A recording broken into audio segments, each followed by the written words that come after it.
마태복음 13장 51절에서 58절 말씀 가지고 하나님 나라의 율법학자라는 제목으로 오늘 말씀을 나누고자 합니다.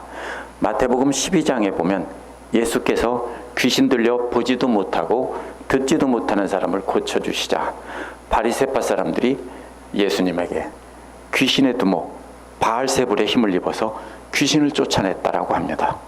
놀랍긴 한데 하나님의 능력이라고 말하면 왜 듣지 않느냐 하기 때문에 마귀의 왕들의 능력이라고 한 것입니다. 예수님 당시 바리새파 사람들과 율법학자들은 자신들이 하나님의 자리에 앉아 있었기 때문입니다. 그들은 하나님을 자신의 종으로 두고 마치 램프의 요정처럼 소원을 들어달라고 하면 들어주는 그런 존재로만 이렇게 인식하고 있었기 때문에 하나님의 뜻이 나타나고 능력이 나타났는데도 아니라고 한 것입니다.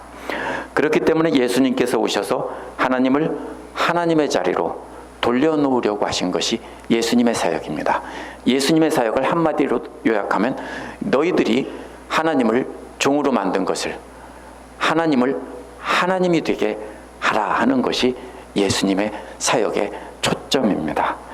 예수께서는 하나님이 하나님 되게 하시려고 선포하고 가르치시며 능력을 행하신 겁니다. 그래서 예수께서는 자신이 하나님의 영을 힘입어 귀신을 쫓아내는 것이라면 하나님 나라는 이미 너희에게 도착했다라는 것입니다. 예수께서는 하나님 나라가 이미 시작되었다는 겁니다. 하나님 나라가 뭡니까? 정확히 말하면 하나님의 왕국입니다. 영어에서는 킹덤 오브 가드니까 문제가 없는데 한국말 번역에서는 하나님 왕국을 이단들이 차지해버렸기 때문에 우리가 하나님 왕국이라는 말을 못 쓰고 나라라는 말을 쓰는데요. 정확히 말하면 나라와 왕국은 다릅니다. 왕국은 왕이 통치하는 나라입니다. 그러면 하나님의 통치가 회복된다면 그 나라는 이미 하나님 나라가 시작되었다라는 것입니다. 그래서 예수님은 하나님 나라를 시작하신 것입니다. 오늘 말씀에서 예수님의 제자들은 이미 시작된 하나님 나라에서 훈련받은 율법학자라고 하신 겁니다. 예수님 말씀을 듣고 제자가 된 우리도 역시 이미 시작된 하나님 나라에서 훈련을 받은 율법학자들입니다. 하나님 나라에서 훈련받은 율법학자가 된 우리는 어떻게 하나님 말씀을 간직하고 전달해야 되는지 오늘 말씀을 통해서 알아보도록 하겠습니다. 51절에서 52절을 보면 하나님 나라의 율법학자에 대해서 말하고 있습니다. 예수님께서 하나님 나라에 관한 비유들을 말씀하신 뒤에 이 모든 것을 깨달았느냐라고 물으셨습니다. 깨닫는다는 말을 잘 생각해 보면 이 말씀을 잘 할 수 있습니다. 옆에다가 나란히 놓는다는 뜻입니다. 비유를 8개를 전하셨는데요. 8개를 옆에다가 나란히 늘어놓는 것입니다. 그리고 한눈에 보고 있다는 뜻입니다. 그러면 뭡니까? 아하 하고 알 수 있는 거죠. 그게 깨닫는다는 말의 뜻입니다. 모든 비유를 하나로 꿰어서 하나님 나라가 어떻게 시작되었고 어떻게 완성될 것인지 비유로 말씀하셨는데 그 모든 스토리를 연결해서 깨달았느냐 이런 뜻입니다. 또 13장 13절에서 14절에는 듣고도 깨닫지 못하기 때문이라고 할 때도 이 똑같은 말이 나왔습니다. 비유로 말씀하신 목적은 하나님의 가족인 제자들만 예수님의 말씀을 함께 나란히 놓고 깨닫고 반대로 예수님을 대적하는 마귀의 가족들은 듣고도 보고도 함께 나란히 놓고 한눈으로 꿰어서 이해하지 못하게 하려는 것입니다. 이제 하나님 나라에 관한 모든 비유를 다 가르치셨기 때문에 하나님의 가족인 제자들에게 이 모든 것을 너희는 하나로 다 묶어서 이해를 했느냐라고 묻고 계신 겁니다. 그러자 제자들은 예라고 대답을 했습니다. 그렇다면 우리도 예수께서 앞에서 말씀하신 하나님 나라에 관한 비유를 함께 나란히 놓고 한번 다시 꿰어봐야 합니다. 그래야 우리가 비유를 전체를 이해할 수 있고요.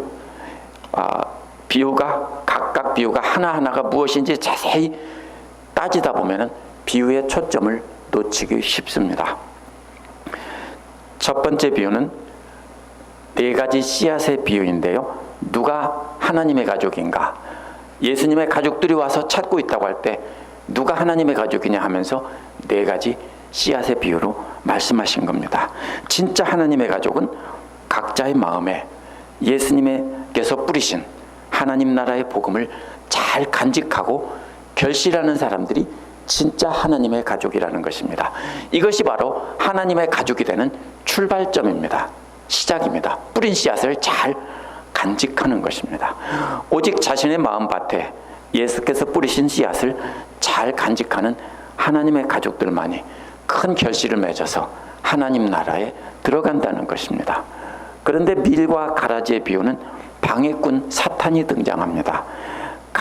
밀과 가라지 비유는 좋은 땅에 씨앗이 뿌려져서 자라고 있는데 어느새 보니까 마귀가, 원수가 와서 독보리의 씨앗을 사이사이에 뿌렸다는 것입니다.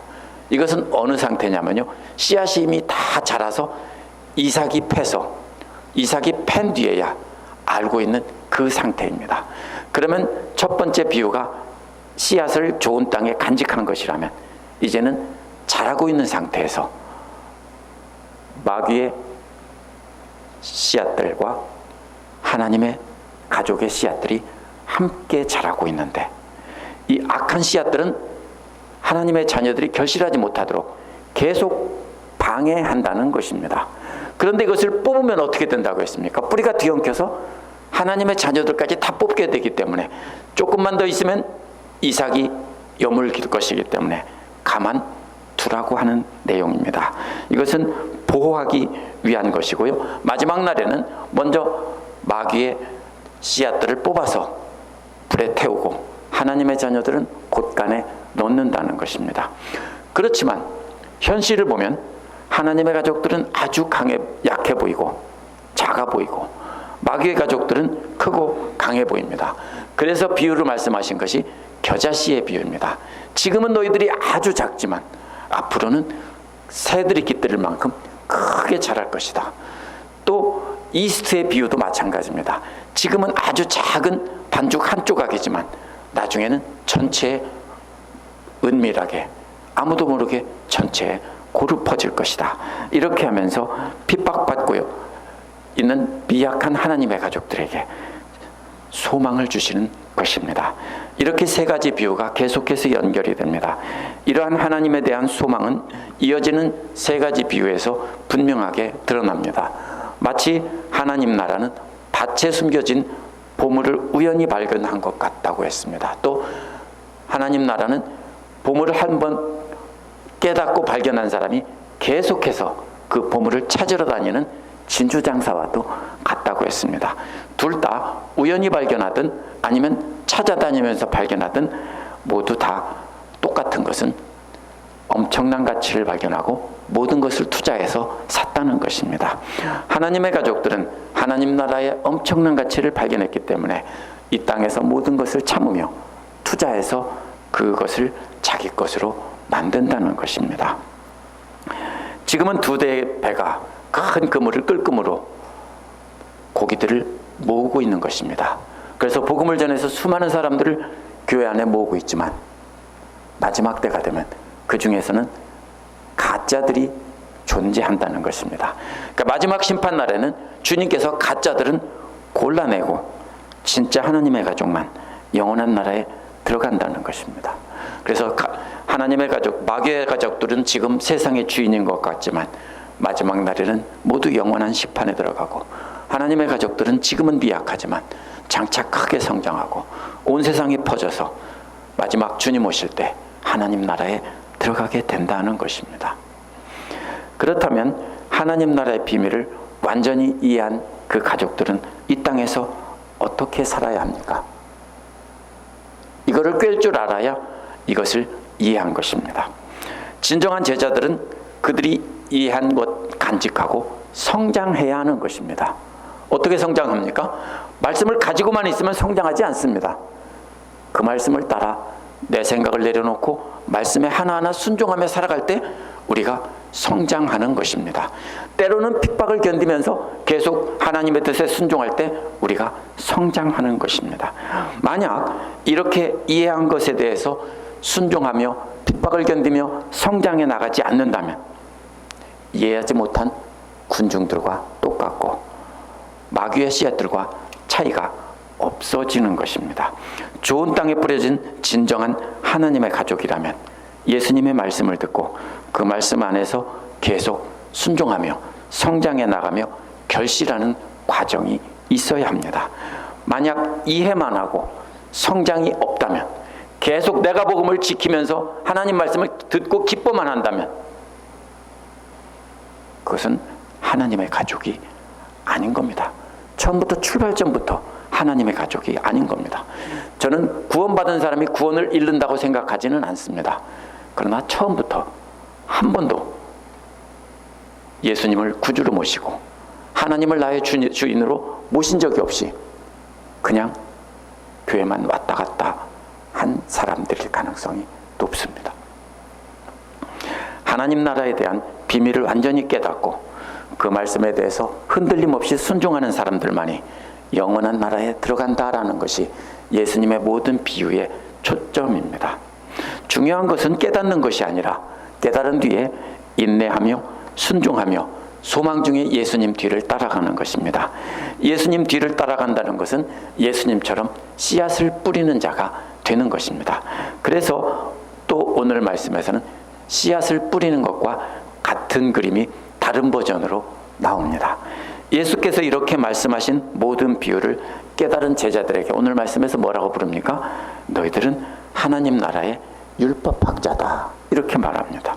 율법학자란 원래 하는 기능이 뭐냐면요, 하나님 말씀을 기록하고 간직해서 사람들에게 다음 세대에 전달하면서 그것을 해석하고 설명해주고 사람들이 깨달아서 순종할 수 있도록 하는 사람들이 율법학자입니다. 근데 그들은 뭘 간직하고 지켜서 전달했습니까? 자기들이 하나님이 돼서 자기중심적으로 해석하고 이스라엘 자기 나라들에서 자기들이 잘 사는 것을 계속 유지하는 것을 목표로 가르치고 전달했고, 하나님의 뜻을 전할 때 진짜 선지자들이 와서 전할 때는 불순종했습니다. 예수님이 와서, 요한이 와서 전했을 때도 불순종했고 예수께서 전했을 때도 불순종했습니다. 그래서 예수님은 그들을 염두에 두고 너희들은 그런 율법학자가 아니라 너희들은 하나님 나라에서 훈련받은 율법학자다, 오늘 말씀에서 이렇게 말씀하고 계신 겁니다. 제자들은 이미 예수님이 오셔서 시작된 하나님 나라 안에서 예수님의 제자가 돼서 율법학자로 훈련을 받고 있다는 것입니다. 그러나 제자들은 유대 사람들의 율법학자가 아니라 영원한 하나님 나라의 율법학자입니다. 이러한 하나님 나라의 율법학자인 제자들은 자기 곳간에서 새 것과 낡은 것을 꺼내는 집주인과 같다라고 했습니다. 이 곳간이라는 말은 우리가 오해하기 쉬운 말입니다. 원어는 중요한 물건을 보관하는 창고입니다. 물론 곡식도 매우 중요한 것이기 때문에 곡식을 넣을 수도 있겠지만 대부분은 고대 가장 중요한 게 뭡니까? 좋은 옷들, 또 귀금속들, 이런 것들입니다. 아주 값비싼 가치를 지니고 있는 것은 옷과 귀금속들입니다.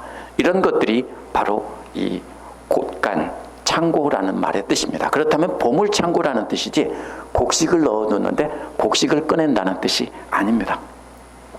본문의 문맥은요, 곡식 창고가 아니라 보물창고를 가리킵니다.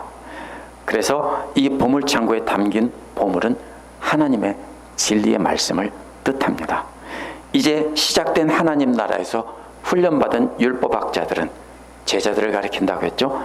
집주인이 돼서 자기 집 보물창고에서 보물을 꺼내와서 보물을 이렇게 꺼내오는 사람과 같다는 것입니다. 그런데 이 한글 번역에서 꺼내온다 또는 내어온다, 개역에서 둘 다 똑같이 하나는 꺼낸다고 했고 하나는 내어온다라고 했는데요, 이게 전혀 그런 뜻이 아닙니다.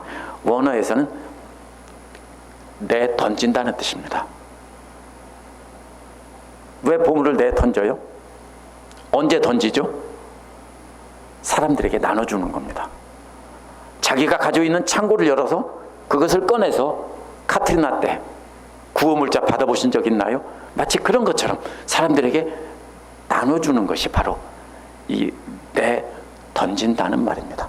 보물을 꺼내서 사람들에게 보여주고 자랑하는 게 아니라 그것을 꺼내서 사람들에게 뿌리는 겁니다. 마치 뭐처럼요? 씨앗을 뿌리는 것처럼 이 보물을 뿌린다는 뜻입니다. 그래서 이 하나님 나라에 관한 비유를 깨달은 제자들이 그것을 간직하고 순종한 자기 안에 있는 그 보물들을 사람들에게 이제 꺼내서 뿌려 던진다는 뜻입니다. 그렇다면 하나님 나라의 율법학자인 제자들이 꺼내다가 흩어뿌릴 보물 중에서 새 것과 옛 것이라는 말은 무슨 뜻일까요? 새 것이나 옛 것은 단순히 구약 율법이나 예수님의 오래된 가르침을 새롭게 적용하는 것이 아닙니다. 이것은 구약의 율법과 예수님께서 말씀하신 진짜 하나님 나라의 실체가 무엇인지 그 관계를 연결해서 설명한 것입니다. 구약이 무엇입니까? 앞으로 이루어질 하나님 나라인데요. 그들은 뭐라고 이해했습니까? 자기들이 다윗왕 때처럼 잘 먹고 잘 사는 위대한 나라가 돼서 온 세상을 지배하는 것으로 생각했고, 유대교 지도자들은 그 나라에서 자기들이 제사장과 율법학자가 돼서 떵떵거리면서 권세를 부리며 살 나라로 가르쳤습니다. 예수님이 오셔서 그것이 잘못되었다며 하나님 나라의 참 뜻을 설명하셨는데 그것이 새 것입니다. 그렇다면 옛 것도 버릴 수가 없고 새 것도 버릴 수가 없는 것입니다. 이제 예수님은 구약에 예언된 하나님 나라가 어떻게 성취되는지, 자신을 통해서 성취되는 하나님 나라를 설명하며 가르치고 있는 것입니다. 그것을 제자들에게 깨달았으면 그 보물을, 진리의 말씀을 자기 멋대로 해석한 내가 복음이 아니라 진짜 하나님의 뜻을 보물을 뿌려서 나눠주는 사람처럼 그렇게 뿌려주며 가르쳐야 한다는 것입니다.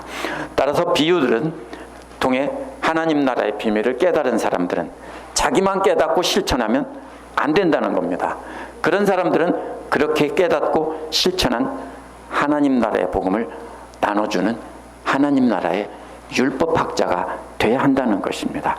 제자들에게만 하나님 나라의 비유를 깊이 설명해 준 것은 이제 예수님이 떠나고 나면 제자들이 하나님 나라의 율법학자가 돼서 예수님처럼 예수님이 시작하신 하나님 나라를 세상 모든 사람들에게 뿌려줘야 한다는 것입니다. 그래서 마태복음 끝부분에서 모든 족속으로 제자를 삼아 가르쳐 지키게 하라고 한 겁니다.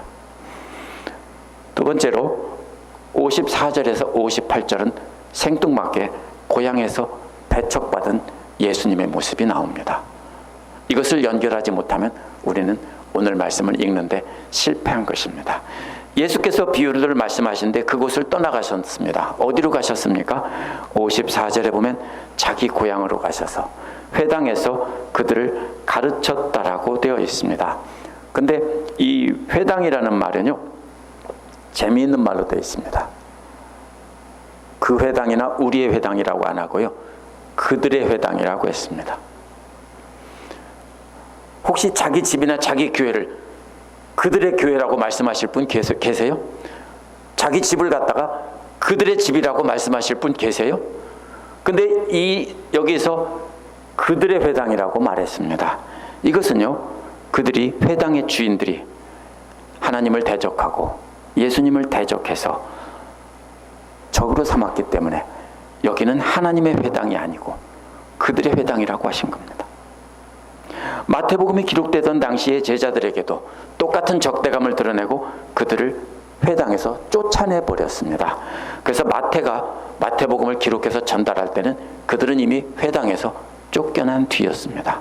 그래서 더욱이 그들의 회당이라고 증언한 것입니다. 그런데 나사렛의 회당은 예수님께서 어릴 때 배우고 자란 곳입니다. 그곳에서 예수님의 가르침을 받은 사람들은 놀라서 말했다고 했는데요, 이 놀란다는 말이 이게 재밌는 말입니다. 한 대 맞고 밖으로 나간다는 뜻입니다. 뭐죠? 한 대 맞고 정신이 몸 밖으로 나간다는 뜻입니다. 얼마나 놀랐는지요. 제정신이 아니라는 뜻이에요. 만화의 그림 같은 겁니다. 한 대 뿅 맞았는데 정신이 도넛 하나 달고 위로 올라갔다는 뜻입니다. 얼마나 놀랐으면 이런 표현을 썼겠습니까? 그런데 그 다음에 이어지는 말은 진짜로 정신 나간 소리입니다. 그렇게 놀라운 가르침을 받고 놀라운 기적을 이들은 목격했습니다. 그런데 이들은 이 사람이 어디에서 이러한 지혜와 능력을 얻었을까? 이 사람은 하나님의 사람이다. 아니면 메시아다. 예수님이 스스로 하나님의 아들이고 메시아라고 하신다면 엎드려서 하나님의 나라가 임했다고 했어야 됩니다. 그런데 엉뚱하게도 하나님의 능력이라고 아니면 이런 일이 있을 수 없다라고 생각하면서도 역시 똑같이 보지 못하고 듣지 못하는 귀신을 쫓아냈을 때와 똑같이 여기서도 역시 이 사람이 어디에서 이런 지혜와 능력을 얻었을까? 이들은 예수님의 가르침과 그 행하신 능력은 놀라움으로 받아들이지만 자신들의 마음밭에 간직하지는 않았습니다. 왜냐하면 자신들은 이미 간직한 말씀이 있기 때문입니다. 이들은 씨 뿌리는 비유에서 돌로 포장된 도로 위에 떨어진 씨앗들입니다. 이들은 예수님의 능력을 직접 목격하고도 귀신의 두목 바알세불의 능력을 힘입어 귀신을 쫓아낸다고 하던 가버나움에 있던 바리새파 사람들과 똑같은 사람들입니다. 이들이 이렇게 말하는 이유는 이들이 회당의 주인이 되어서 하나님의 자리에 앉아서 사람들을 지배하고 있었기 때문입니다. 가버나움에 있던 회당의 율법학자들은 과 마찬가지로 이들도 하나님을 종으로 부리며 하나님은 자신들이 원하는 램프의 요정 정도로 소원을 들어주는 지니 정도로 여기던 자들이었기 때문입니다. 이 말을 우습게 보지만요, 사실 오늘날 많은 신자들이 하나님을 그렇게 여깁니다. 내 소원을 들어주는 존재. 하나님이 뭐라고 말씀하시는데 그것을 듣고 순종할 생각은 안 하고 내 소원을 들어주는 존재. 그러면 우리도 똑같은 겁니다. 우리도 하나님을 램프의 요정 정도로 취급하고 있는 겁니다. 그런데 예수께서 어릴 적에 자신들이 주인이 되어서 다스리던 그 회당에서 예수님이 배웠습니다. 그때는 아무것도 아니었는데 지금 갑자기 어디서 나타나서 아무것도 아닌 존재가 이런 가르침과 기적을 행하는 능력을 어디서 얻었느냐? 이겁니다. 자신들이 하나님의 자리에 앉아서 다스리고 있었기 때문에 하나님께서 행하신 하나님의 놀라운 능력을 아래로 보고 있는 것입니다. 이어서 이 사람이 목수의 아들이 아니냐고 한 것도 예수님을 무시하는 말입니다. 당시 육체노동 하던 사람들은 하찮게 보고 율법을 가르치는 율법 교사들은 존경하는 풍토가 있었기 때문입니다. 그의 어머니는 마리아이고 그 형제들은 야고보와 요셉과 시몬과 유다가 아니냐. 역시 다 별 볼 일 없는 그냥 평범한 하층민들 아니냐, 이런 뜻입니다. 또 그 누이들도 역시 자신들과 함께 살고 있는데 역시 다 별스럽지 않은 미천한 사람들이라는 뜻입니다. 가족들 모두가 별스럽지 않은 미천한 하층민인데 어디서 이 모든 것을 얻었느냐는 겁니다. 이는 자신들이 나사렛 전체를 지배하는 하나님이었기 때문에 하던 말입니다. 세번역 57절에서 그래서 그들은 예수를 달갑지 않게 여겼다고 했고요. 개역에서는 예수를 배척했다라고 했는데 이 말은 계속해서 걸려 넘어졌다라는 뜻입니다. 예수님의 가르침에 계속해서 걸려 넘어졌습니다. 마태복음 5장에서는 눈이나 손이 범죄하거든 잘라버리라고 할 때도 이 말을, 빼버리라고 할 때도 이 말을 썼습니다. 이 말은 본래 하나님의 길을 벗어나서 마귀가 인도하는 길로 가버렸다는 뜻입니다. 그래서 세번역과 개역은 예수님을 대적하는 것으로 이렇게 의미를 살려 번역했습니다. 이 말은 종교적인 예수님에게 걸려 넘어져서 하나님의 뜻에서 길에서 벗어나면서 이제는 예수님을 깊이 적대시하는 그 행동을 말하는 것입니다. 그래서 예수께서 귀신 들려 말 못하는 사람을 치료하시자 귀신의 두목 바알세불의 힘을 빌어서 쫓아낸다고 한 것과 똑같은 행위입니다. 그래서 예수께서는 그들에게 말씀하시기를 예언자는 자기 고향, 자기 집 밖에서는 존경받지 않는 법이 없다라고 하셨습니다. 이는 예수님이 예언자라는 뜻이 아닙니다. 역시 비유로 말씀하신 겁니다. 많은 사람들이 예수님을 예언자로 여기면서 가르침을 들었기 때문에 예수께서 비유로 말씀하신 겁니다. 일반적으로 다른 예언자들도 역시 예수님처럼 고향과 가족들은 예언자들을 인정하지 않았다라는 것입니다. 왜냐하면 어릴 때부터 자라던 모습을 다 봤는데 과거의 기억에 얽매여서 저거 옛날에 아무것도 아닌 것이 이렇게 한다는 겁니다. 제일 못난 사람들이요. 저거 학교 다닐 때 정말로 아무것도 아닌 찌질이었는데 그러면 안 돼요. 그죠? 과거의 모습이 중요하지 않고요. 현재의 모습이 중요한 거예요. 바로 그런 태도로 그들이 믿지 않았다는 것입니다. 그들은 예수님의 말씀에 걸려 넘어져서 하나님의 길에서 벗어났습니다. 예수께서 믿지 않는 자들에게는 능력을 많이 행할 수 없었다라고 했습니다. 행하긴 행하셨나 봅니다. 근데 대부분 행하지 않으셨습니다. 고대 유대인 사회에서 가장 중요한 공동체는 가족과 고향 사람입니다. 그 당시에 고향 사람이란 오늘날 우리가 빌락시나 슬라이델 사람들 이런 존재가 절대로 아닙니다. 왜냐하면 고향 사람이라는 것은 같은 지파 친족들이 사는 친족 공동체이기 때문입니다. 그렇다면 가족과 친족은 가족이 작은 가족이라면 친족은 큰 가족인 겁니다. 근데 마태복음 13장 51절에서 53절 앞뒤에는요 뭐가 나오는지 잘 보면은 우리가 눈이 번쩍 뜨입니다. 뭐가 나옵니까? 예수님의 어머니와 형제들이 바로 앞에 나오고요. 오늘 말씀 끝에는 나사렛 고향 사람들이 나오면서 예수님과 어머니와 형제와 자녀들이 또 등장합니다. 앞뒤에서 오늘 말씀에 나온 지금까지 나눈 비유들을 앞뒤에서 감싸고 있습니다. 무슨 뜻입니까?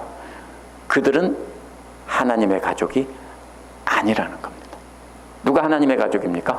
그들도 물론 하나님의 가족이 될 수 있습니다. 어떻게 하면요? 예수님의 말씀을 듣고 마음에 간직하고 그 씨앗이 자라게 하면서 악한 세상에서 참고 견디며 계속 성장해서 결실을 맺으면 하나님의 가족이라는 겁니다. 근데 그렇지 않다면 그들은 가족과 친족들 모두 하나님의 가족이 아니라는 겁니다. 오늘 말씀에서 하나님의 가족들에게 하나님의 비밀을 가르치며 하나님의 가족들에게는 하나님의 비밀을 이해했다면 그 이해한 하나님 나라의 진리의 말씀을 순종하면서 그것을 나눠주라고 한 것입니다. 그런데 예수께서는 제자들이 하나님 나라에서 훈련받은 율법학자라며 새로운 보물을 어떻게 나눠주라고 했습니까? 마치 부자가 가난한 사람들에게 구제 사업을 하듯이 자기가 가진 소유를 가난한 사람들에게 다 뿌려주라는 것입니다. 자기 안에 간직한 보물을 자기만 간직하고 거룩하며 자기만 간직하고 자기만 실천하면 그게 딱 누굽니까? 예수님 당시에 예루살렘의 율법학자들이나 가버나움의 율법학자들이나 나사렛의 율법학자 바리새파 사람들, 이 사람들입니다. 그러면 누가 하나님 나라의 진짜 율법학자냐면 그것을 뿌려서 나누어주는 사람입니다. 마태가 이것을 증언하면서 마태는 자신도 바로 구약의 자료들과 예수님의 가르침을 모아서 그것을 엮어서 글로 써서 전달했습니다. 그러면서 자신도 하나님 나라의 율법학자로 옛것과 새것을 꺼내서 사람들에게 뿌려주려고 복음서를 성령의 감동으로 기록한 것입니다. 유대인들은 하나님 말씀을 보물로 비유했습니다. 예수님을 대적하던 율법학자들과 바리새파 사람들도 하나님 말씀을 보물로 생각했습니다. 구약의 율법들을 보물로 여기고 사람들에게 나눠줬습니다. 그런데요, 이들은 자기들 방식으로 자기들이 유리하게 해석해서 그것을 나눠줌으로써 자기들이 주인이 되었고 진짜 비밀은 간직한 채 안 나눠줬습니다. 어떻게 할까요? 부자들이 다 퍼서 싹 나눠주고 자기는 거지 될까요? 대부분 어떻게 합니까? 선심 쓰고 나눠주면 자기한테 굴복하고 자기를 듣고 따르게 하기 위해서 그냥 나눠주는 겁니다. 근데 이거는 그런 그림이 아닙니다. 자기가 가진 걸, 있는 걸 다 뿌려서 나눠주고 자기는 아무것도 없는 것이 되라는 겁니다. 아무것도 없지 않습니다. 계속 채워지죠. 그래서 이 예수님 당시의 율법학자와 바리새파 사람들은 예수님, 하나님을 램프의 요정으로 만들고 자기들이 하나님을 부렸습니다. 오늘날도 그렇게 하죠. 하나님께 간절히 기도하면 내 소원을 들어주신다. 물론 들어주세요. 저도 그런 간증이 있고 다 있어요. 근데 문제가 어디에서 옵니까? 하나님이 하시는 말씀은 듣지 않는다면 우리는 하나님의 종이 아니라 하나님을 우리의 종으로 만든 것입니다. 한번 잘 생각해 보세요. 이 순서가 바뀌어 있지 않나? 제가 오랫동안 신앙생활하면서 저도 그렇게 살았습니다. 열심히 어려운 일이 있을 때마다 하나님 앞에 나가서 금식 기도도 하고 열심히 기도하고 해결되면 하나님 땡큐하고 잊어버리고 정말로 하나님의 뜻이 무엇인지 순종하며 살지 않았을 때가 많았었습니다. 혹시 안 그랬습니까? 지금 여기서 말씀하시는 것은 바로 그 말씀을 하는 겁니다. 그래서 예수님께서 오셔서 하신 말씀이 하나님이 되게 하라. 하나님이 너의 종이 아니라 하나님이 되게 하라 하는 것이 예수님의 말씀의 핵심입니다. 그런데 자기들이 차지하고 있던 가짜 하나님 나라를 빼앗기기 싫어서 예수님을 대적하다가 결국은 죽인 것입니다. 그들의 문제가 무엇인지 예수님께서 제자들을 가르친 두 마디를 통해서 알 수 있습니다.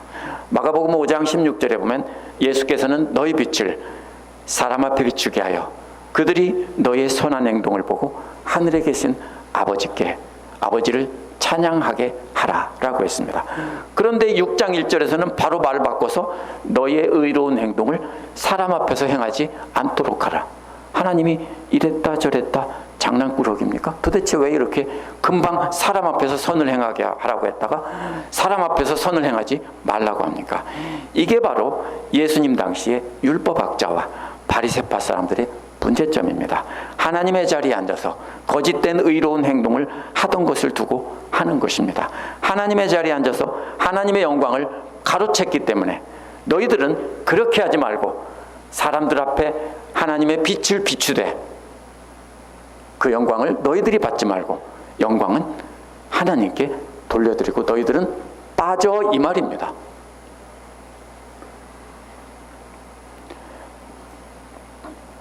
하나님 나라에서 훈련받은 율법학자인 제자들이라면 그들처럼 하면 안 된다며 그렇게 모순된 가르침을 하신 겁니다. 예수님을 대적하던 사람들은 모두 다 그렇게 선한 일을 하고 자기들이 영광을 받았습니다. 하지만 그들은 사람들이 자신의 선행을 보고 하나님을 찬양하도록 한 것이 아니라 자신들이 그 찬양을 가로챘습니다. 도둑입니다. 하나님의 받을 영광을 자신들이 가로챘습니다. 그래서 예수님 당시의 유대교 율법학자들의 문제는 사람들 앞에서 선을 행하고 하나님께서 받으실 영광을 가로챈 것입니다. 자신들이 율법의 주인이 되었기 때문입니다.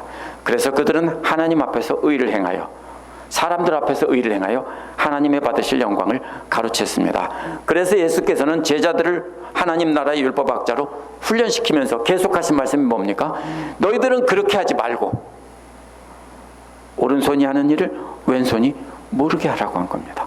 오직 하나님께만 영광을 돌리고 하나님 받으실 영광을 가로채지 말라고 훈련시킨 겁니다. 그것이 예수님의 전체 가르침의 핵심입니다. 하나님 나라의 율법학자로 훈련받는 우리도 역시 이 둘 사이에 균형을 이루어야 합니다. 선을 행하되 우리가 영광을 받으면 박수를 받으면 안 되는 겁니다.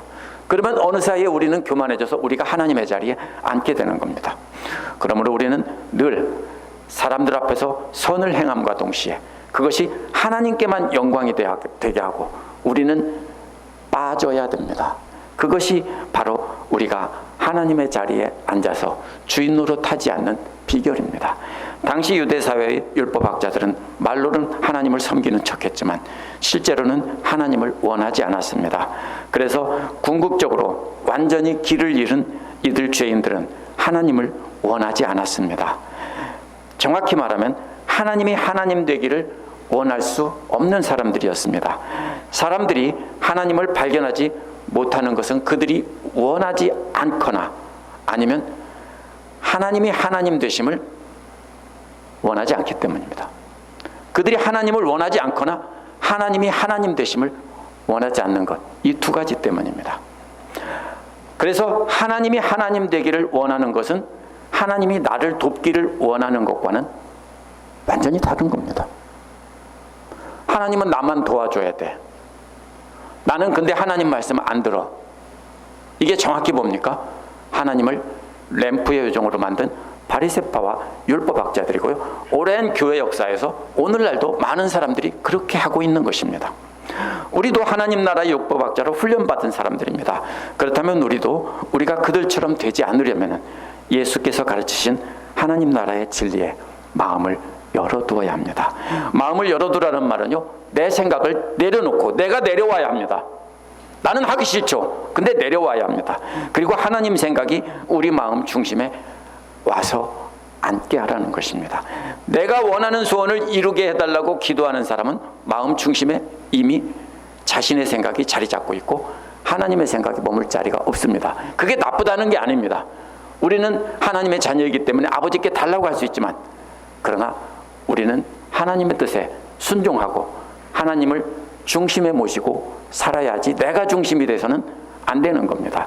그렇게 자기 생각이 마음 중심에 자리 잡게 한다면 우리는 예수님 당시 유대교 지도자들보다 더 악한 사람입니다. 왜냐하면 우리는 옛 것뿐만 아니라 새 것도 자기 중심적으로 해석해서 기독교를 무속신앙으로 만들어버리는 것이기 때문입니다. 내 생각과 내 마음의 중심에서 내가 내려오고 하나님의 진리가 우리 마음 중심에 머물게 해야 합니다. 그렇게 하나님 말씀이 우리 중심에 머물도록 간직하고 하나님이 우리 마음에서 하나님이 되게 하는 것입니다. 하나님이 우리의 왕이 되게 해야 합니다. 그래야 하나님께서 다스리는 왕국의 보물이 우리 안에 있는 것입니다. 그 보물은 진리의 말씀이고요. 환난 중에도 인내하며 잘 간직해서 사람들에게 우리는 뿌려주는 율법 학자가 될 수 있는 것입니다. 기도하겠습니다.